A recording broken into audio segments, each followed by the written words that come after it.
Welcome to the JBOMBSHELL podcast. Wow, episode 3. Mm-hmm. Yeah, things are speeding along. Yes. We'll get right into the Treaty 1 and Safe Space Acknowledgement. We're in Treaty 1 land, original lands of the Anishinaabe, Cree, Dene, Dakota, Ojibwe, and Oji Cree people, and the homeland of the Métis Nation. We like gay truckers. We're waiting for them. We're going to interview them. Mm-hmm. What's life like being a homosexual in the trucking industry? Let us know. Like, comment, subscribe. Speaking of which, J-Bomb Comedy and the J-Bombshell yourself are two different entities, apparently. You support my dream. I do. Chasing my dream. Yes. And what about my Always. jokes? Well, I think some of your jokes are funny. Okay, cool. Yeah. I'm just not all for them all. No. I'm keeping them up there to show people, to be part of the journey. Yeah. 5 years from now, I'll have this terrible, cringy YouTube content that hopefully inspires some of you guys. Some of it is very cringy. Okay. They can be considered fucked up too. What? My jokes, Mm-hmm. beyond cringy. Yeah. They're a little fucked up. Yeah. Yeah. Some of them are pretty So yeah, fucked up. look at the camera. I am not fucking associated with his joke. Yeah. Not all of them. Not all of them. Yeah. But I love him, and I think he's great. And I definitely follow his dream. I love you too, baby. Support you following your dream. I love you too. We can't swear on a podcast anymore because we have young fans now. That's right. We just found out we have a 10-year-old fan. Yeah, and she's very interested and has a lot of questions. So, that I will be answering to her personally. Which means that we have more. We have more fans. We have a few listeners. Mm-hmm. We're hoping that we are reaching that specific person that needs to hear this. I know if you're listening to this and you think you don't need to hear this, there might be someone in your family or your friendship that needs to hear this. Mm-hmm. And that one person makes it all worth it, right? Makes it worth it. Yeah. So hopefully we can get up to like a few hundred subscribers one day and a few thousand listeners. Become big like the Joe Rogan podcast. And this isn't scripted. Babe, tell me what you know about Joe Rogan. Nothing. And what was your guess? I don't even know who that is. And what's your guess? He's a comedian, maybe? That's close. What'd you say last time, though? I don't remember. Old country western singer? Oh, yeah. My baby's so innocent. Yeah.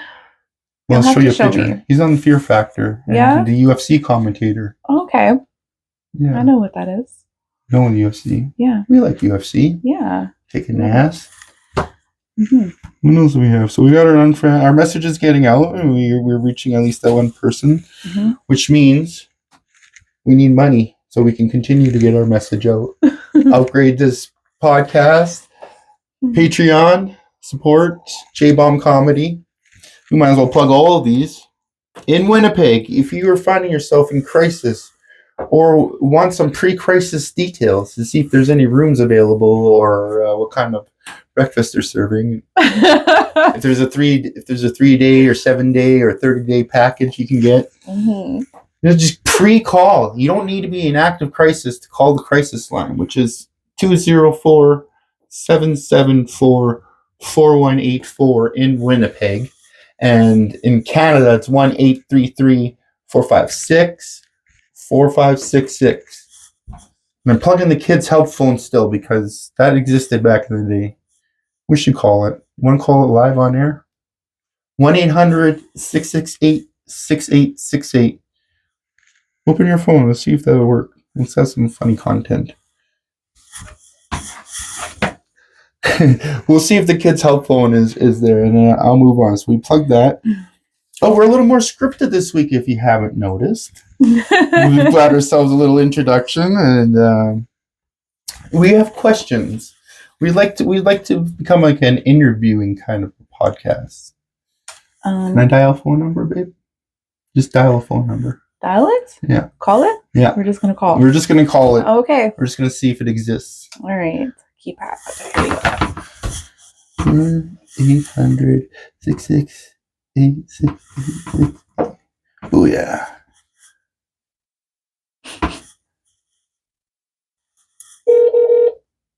Please listen carefully as our menu options have changed. Hi, welcome to Kids Help Phone. Oh, it is. Okay. English, please press. Oh, there you go. For Well, the let's English write one. that number down Kids Help for the Phone. kids. So, baby, you're going to be our interview today because we're more scripted today. Okay.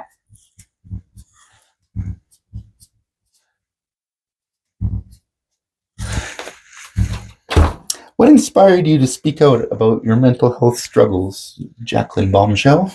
I don't know. All of a sudden, my mind just went blank. Let me see the question.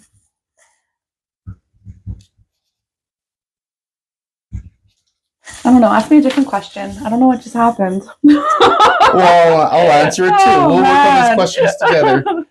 I freeze. It's It's okay. a mental health. Actually, it's my mental health. I freeze. I don't know why. Performance anxiety, they call it. It's anxiety. It's okay. It's so weird. All of a sudden, we turn the camera on. That's and why I get public weird. speaking is one of the biggest fears people have in the world.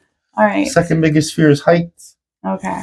Since I'm not afraid of performing and I'm not afraid of heights, I'm not really afraid of anything, right, babe? Mm-hmm. Not even commitment. That's right. That's right. Like that'll change? No. My joke changed? I said I'm not scared of committing with you. I'm not scared of nothing, not even commitment, like all those other men are. Mm-hmm. A real man. You are a real man. Mm-hmm. You're a real babe. So what inspired us to speak out about our mental health struggles? For me, I am fed up with my bros doing it. The big deed, suicide has to end. Men, geez, I know that pain. I know the pain. I've called the number multiple times. It saved my life. Mm-hmm. So I'm here to get loud, to call that fucking number. Guy sitting there, the guy in his driveway pulls in after work, and you take an extra 10-15 minutes before you get inside your house, and you have a good cry, and you think that you're alone, but you're not alone. You're not alone. We're here with you. That's my reason too. I lived it. It sucked. I know other people are doing it, and I just want to get loud. And not even for men, for adolescents or children or anybody else that's dealing with depression, anxiety, stress, all that crap. I'm in it to be loud. I was sitting back in the corporate world running a business, and I didn't feel I was even doing anything. Big deal. I guess I was giving jobs to the community and providing a good service, honest service. But now I feel like contributing.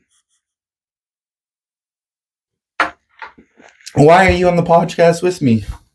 You're just here to look pretty? Babe, everything went blank in my mind. No, tell the camera. I'm detached right now. No. You want to ask the questions? As if this is actually gonna be on here. I don't know what happened. It's okay. 9 minutes in. We only got another 15 minutes to go. So ready for the questions. I know. Why are you out of the camera? I don't know. I'm trying to hide. We're not editing anything. Oh, we're human beings, and we have emotions too. And this is episode 3. Yeah. It's hard to talk about trauma and stress, your own personal stuff. Mm-hmm. That's why you're being courageous, Jacqueline, even by putting your face on here, associating with me and this message. It's brave of you. Mm-hmm. There's a question we have is who's that one question? I will get to it. I'm having a brain fart too.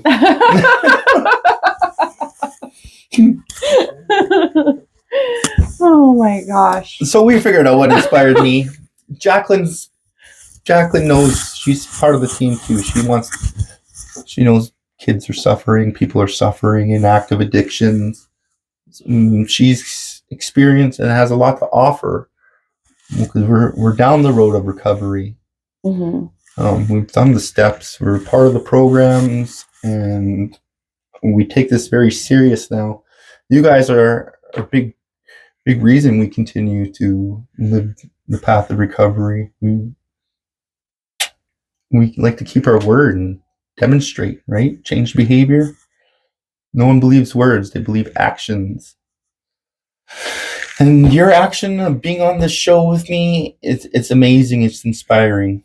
So we'll leave it at that. We'll go on to the next question. You ask the questions to me because I kind of read your writing. Because we wrote a script. We're scripted now. All right. Question 2. Have you dealt with mental health problems when you were younger? Yeah. My first full-on depression cry was when I was like 15, 16. I do remember having severe panic attacks one day.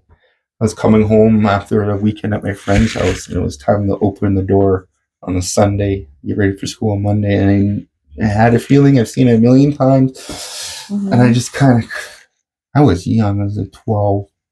Like, why do I have to open this door to hell? That's stressful for 12. Sure enough, Dad just passed out at the table, music fucking on full blast. No swearing. Friggin' cheese and rice. I gotta learn to use my fake swear words. For Fox Lakes. No, you try and answer that one too. For me, no. Everything was swept under the rug. Everything until I got older. Yeah. Didn't you feel ashamed or anything? Yeah, my whole life I was ashamed. Yeah. So I was on the run. You knew something was wrong. Yeah. Just go, shut up, dude. Yeah. It's not my turn today. I told you. Shutting it down. Things are going fast, though. We only got about 10 more minutes. Yeah. Then we're going to do our gratitude. And we're going to play that video. What video? We're going to react to that. Oh, yeah. We saw a hilarious video today. It was so funny. Oh, my God. I watched it like 50 times over. That's, yeah, comedy movies and just funny things in general. Cute cat videos are a good way to change your mood. If you're feeling crappy, put on a funny movie. Yeah. What did she want? Wild Wings? No, Wingstop. Wingstop, yeah. This girl, she's super angry. Yeah. She's angry.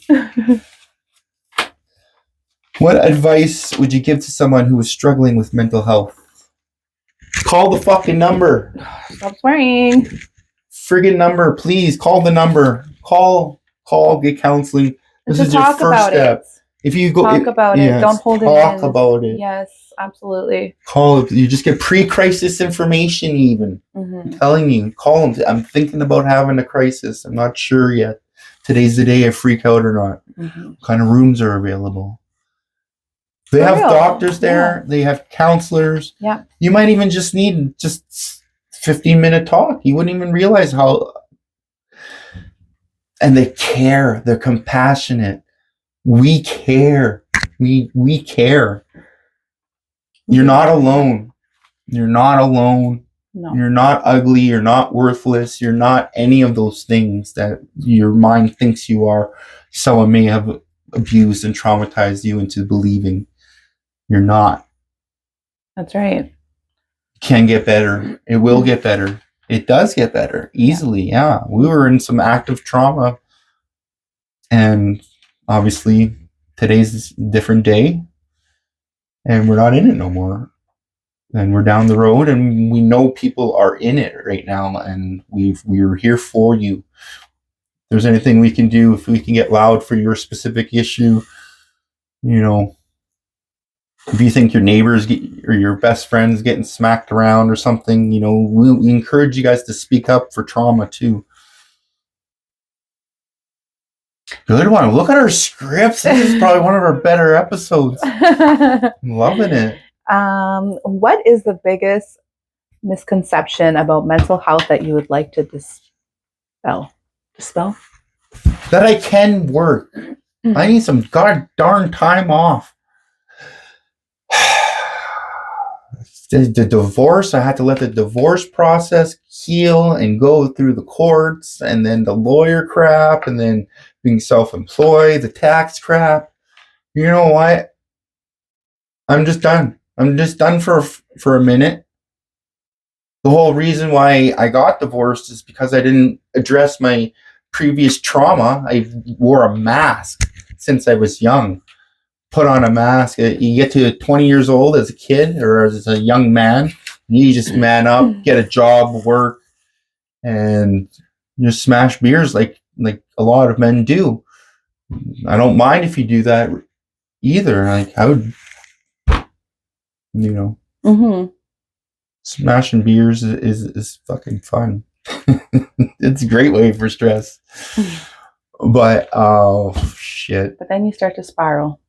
I was faking it, yeah, and then I wasn't being validated. My mental health concerns that I was struggling with weren't being listened to, and that only made me bottle it up more. And then I'd have big blow ups where I would disappear for like a day, a full day, just shut my phone off, and come home, wash my face up at McDonald's and try and have a coffee at 8 a.m. and then come home and then be angry. Leave me alone. That was terrible. And then I was a family man too. Yeah. But it was all a mask I was wearing. And so when I finally got divorced, I was able to heal and figure shit out. And then after I healed, I fell in love. Aww. My future second wife. I'm going to change this question. So what inspired you to speak out about your mental struggles? To who inspired me? You inspired me. That's right, baby. I didn't really know I had any mental struggles. I mean, I knew I was struggling. I knew I was... She thought that men just found her hard to handle. She didn't realize. I knew there was something going on, but I was on the run, and I didn't know what I was running from until I realized. She's fucking nuts, and I'm here for the long haul, right, babe? Yeah, when I went into recovery, I realized I was running from myself. Baby, we have miles to go down the road, but you've made so much progress since I met you. Thank you. She was a boozer. She told me that she says she gave better head when I bring her beer. Hey, we have young viewers. Okay, so we're gonna have to. We'll learn to edit one day. Yeah, and learn to bite our tongue for sure. We have young viewers. Well, and we might have even more young viewers. Head of lettuce. I don't know yet. She grows lettuce. Maybe we need to put on our channel like 18 plus. No. No, that's like guns and blood and stuff. We're educational. I mean, the angry video game nerd, he swears like crazy. I mean, half the subscribers got to be young girls on here. Yes. You know? That was talking about lettuce, and we'll never talk about lettuce again. That's right. That is right. Okay, so what has been the most helpful resource or support for you in managing your mental health? Well, it was actually this number, crisis number. I called and it was there for me. Yeah. I don't have family or friends to talk to about it. Well, I didn't. Until I met you. Someone who validates my feelings. Aww. What about you, baby?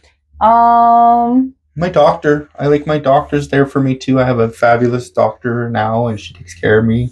I get all my referrals to specialists, and she fills out all my medical forms without discrimination.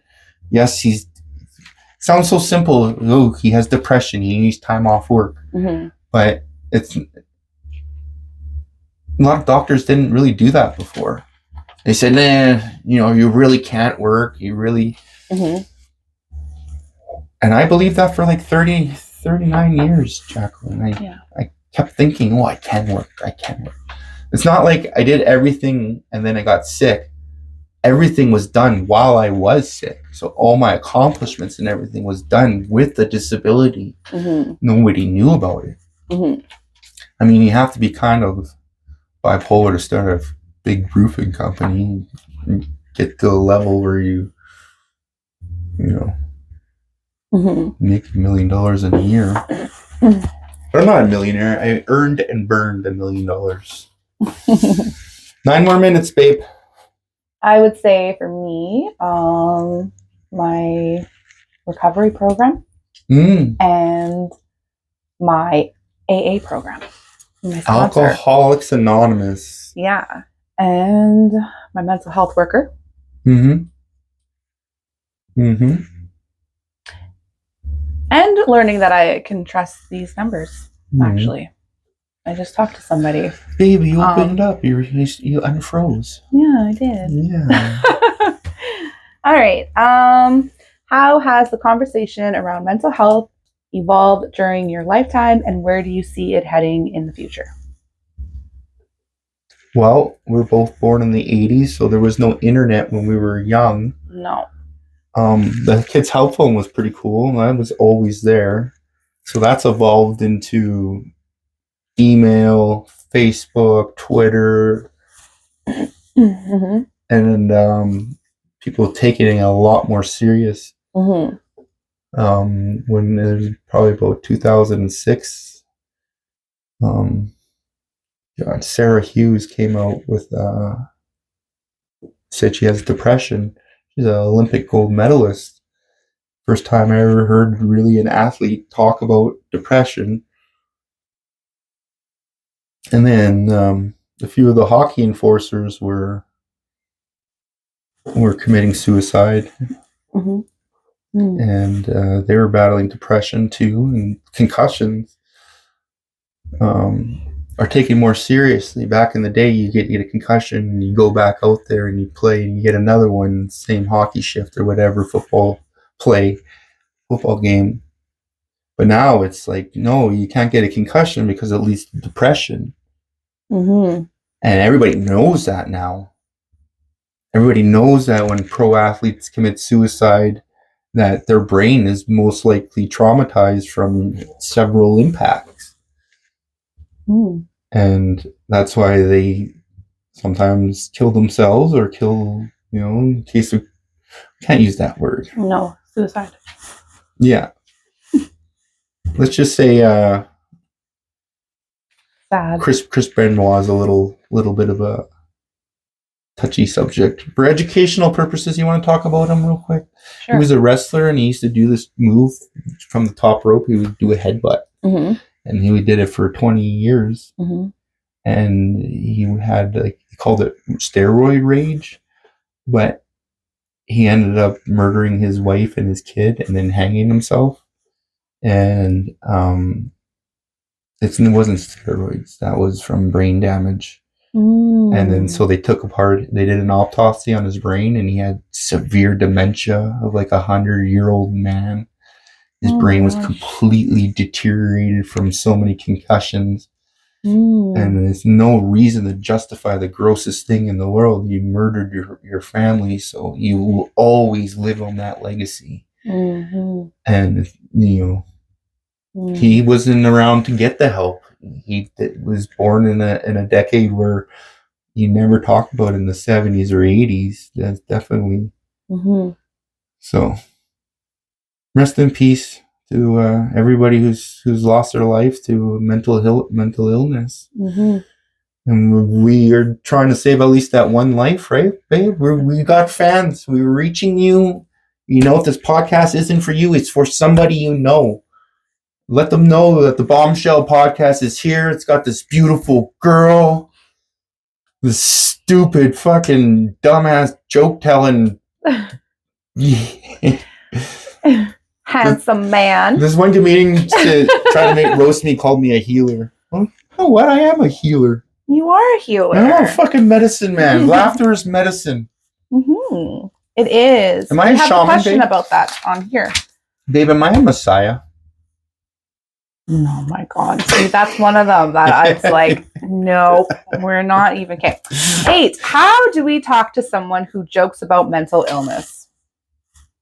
Well, a comedian jokes, period. We're going to joke. And why do we joke? Because there's something there that needs to be, that bugs someone.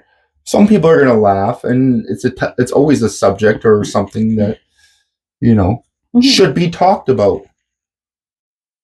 Like in the big one, it's like mental illness and what do you call it? Sexual assaults. That's going to lead to mental illness.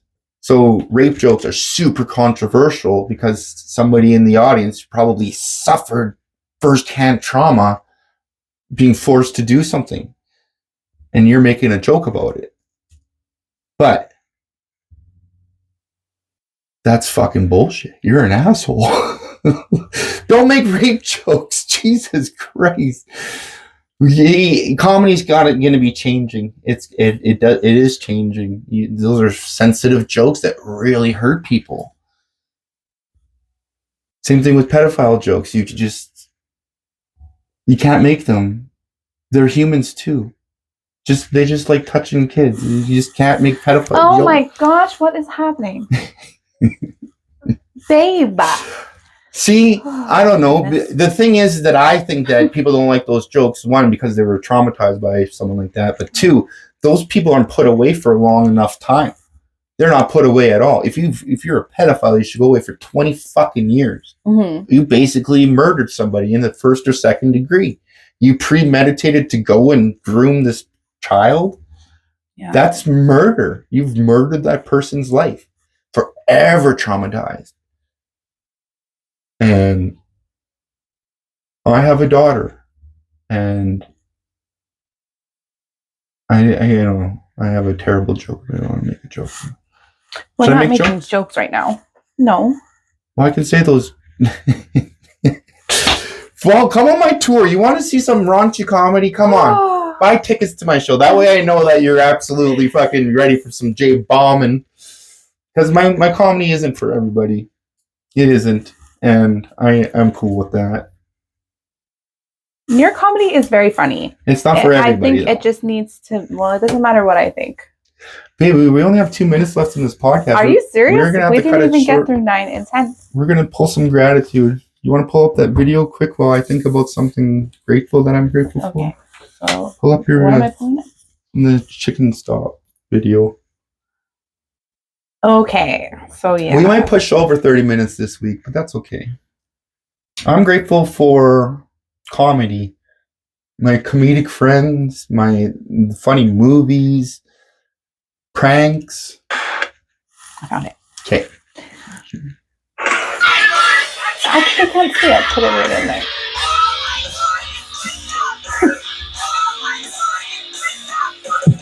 Can you see it? This is the best part. I have nothing. Play it again.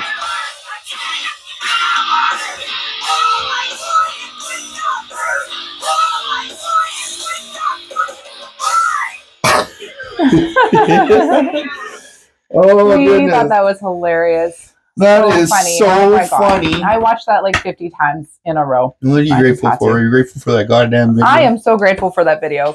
Guys, call the crisis line, suicide line, kids help phone. Looking for a great chucker to interview. Support us at J-Bomb Comedy on Patreon. We need some money. We're literally in the closet. We're having a guest next week. We're hopefully the next couple of episodes we're gonna have a guest, and yeah, we love you. Love you. Like, subscribe, comment, and see you next week. Bye.